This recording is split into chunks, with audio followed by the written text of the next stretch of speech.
I just unboxed my new Wi-Fi camera that Amcrest sent me, and this is everything I got. This camera comes in both black and white, and it's a tabletop camera that rotates with a 93-degree wide angle. Around back, there's an Ethernet port if you wanted to hardwire this to your home network.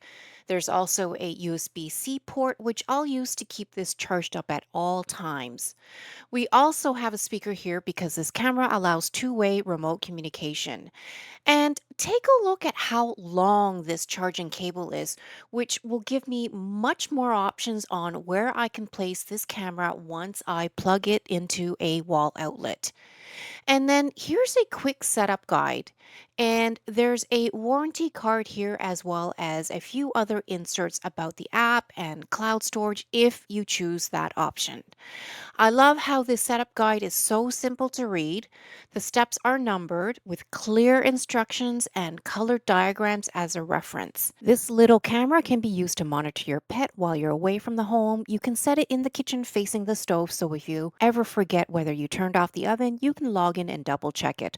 Or you can have this camera mounted on a wall to survey an entire room. In a follow-up video, I'll go ahead and show you how to get this camera set up and ready for in-home monitoring, so stay tuned.